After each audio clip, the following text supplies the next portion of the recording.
السلام علیکم ناظرین، میرا نام ہے منتشا خان اور آپ جڑے ہیں آؤ جڑے دین سے۔ آج میں ایک پیاری حدیث لے کر حاضر ہوئی ہوں۔ چلیے وہ حدیث آپ لوگوں کو سناتی ہوں۔ حضرت عمر بن خطاب رضی اللہ تعالیٰ عنہ فرماتے ہیں کہ ایک دن ہم رسول اللہ صلی اللہ علیہ وسلم کی خدمت میں بیٹھے ہوئے تھے کہ اچانک ایک شخص آیا جس کا لباس انتہائی سفید، خدمت اور بال گہرے سیاہ تھے۔ نہ اس کی حالت سے سفر کے آثار ظاہر تھے کہ جس سے سمجھا جاتا تھا کہ یہ کوئی مسافر شخص ہے، اور نہ ہم میں سے کوئی اس کو پہچانتا تھا جس سے یہ ظاہر ہوتا کہ یہ مدینہ کا مقامی ہے۔ بہرحال اس شخص رسول اللہ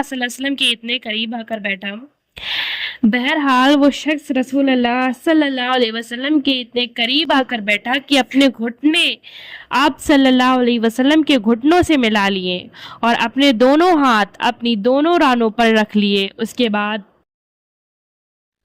اس نے عرض کیا، اے محمد، مجھے بتائیے کہ اسلام کیا ہے؟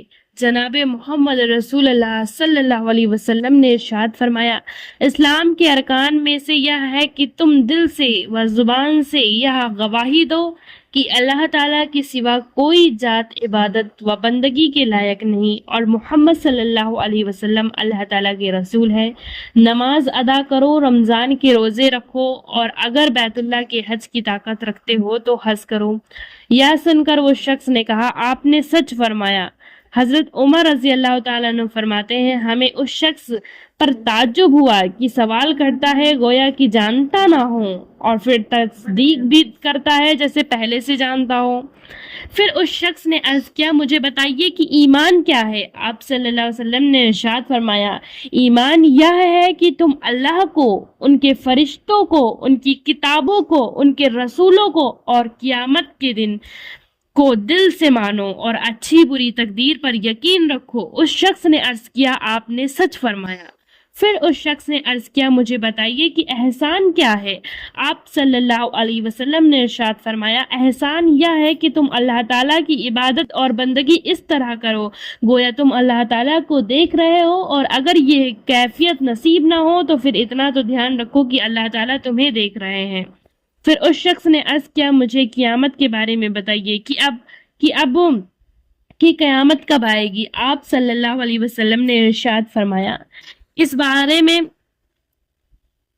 بتائیے۔ آپ صلی اللہ علیہ وسلم نے ارشاد فرمایا، اس بارے میں جواب دینے والا سوال کرنے والے سے زیادہ نہیں جانتا، یعنی اس بارے میں میرا علم تم سے زیادہ نہیں۔ اس شخص نے عرض کیا، پھر مجھے اس کی کچھ نشانیاں ہی بتا دیجیے۔ آپ صلی اللہ علیہ وسلم نے ارشاد فرمایا، اس کی ایک نشانی تو یہ ہے کہ باندی اپنی مالکہ کو جانے گی، اور دوسری نشانی یہ ہے کہ تم دیکھو گے کہ جن کے پاؤں میں جوتا اور جسم پر کپڑا نہیں ہے، فقیر ہیں، بکریاں چرانے والے، وہ بڑی بڑی عمارتیں بنانے میں ایک دوسرے پر بازی لے جانے کی کوشش کریں گے۔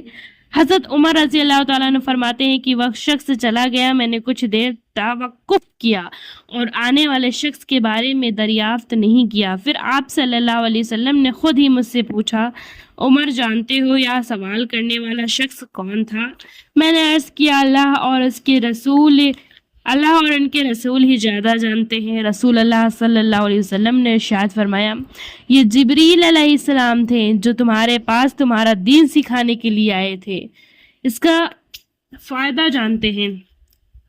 حدیث شریف میں قیامت کے دن نشانیوں میں باندی کا اپنی مالکہ کو جننے کا ایک مطلب یہ ہے کہ قیامت کے قریب والدین کی نافرمانی عام ہو جائے گی، یہاں تک کہ لڑکیاں جن کی طبیعت میں ماؤں کی اطاعت زیادہ ہوتی ہے وہ بھی نہ صرف یہ کہ ماؤں کی نافرمان ہو جائیں گی بلکہ الٹا ان پر اس طرح حکم چلائیں گے جس طرح ایک ملکہ اپنی باندی پر حکم چلاتی ہے۔